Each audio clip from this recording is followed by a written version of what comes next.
Hello, everyone, and welcome to this week's episode of Games Galore. My name is Tyler Lawton, and today we're going to be exploring a game that's unlike any of the other titles I've talked about.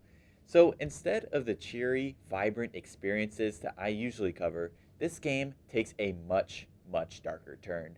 One that's set in a bleak, post apocalyptic world that explores the fear of the unknown in the deep sea. The game that we're going to be talking about is the short horror simulation game known as Iron Lung. So, in order to explain the Iron Lung plot, it is set in I guess you could say, a post-apocalyptic world where an event known as the Quiet Rapture takes place, which basically is an event where all stars and planets in the universe mysteriously disappeared, and the only signs of humanity that remained were people on space stations who were desperately searching for any sort of just resources.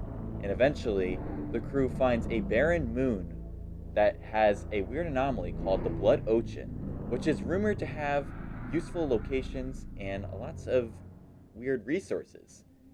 So you play as a convict to go travel deep sea in this weird blood ocean, where you operate in a rundown submarine called the Iron Lung.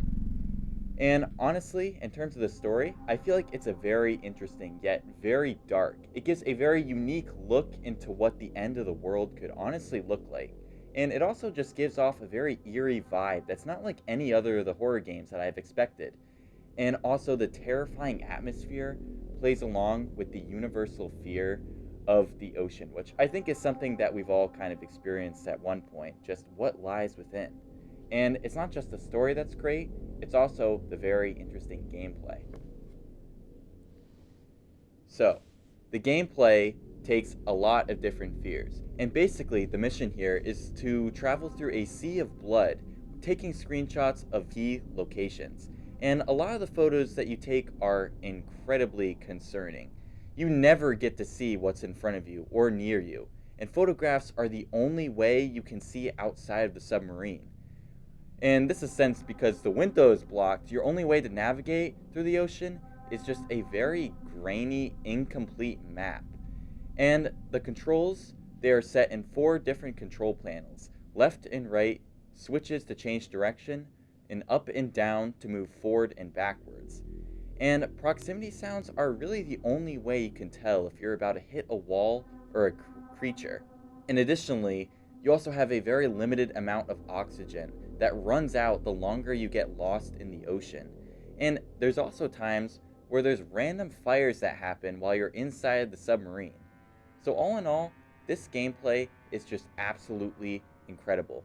The controls, they are very incredibly simplistic, but it really just shows or gives you the feeling of how powerless you really are in such a dire situation like this.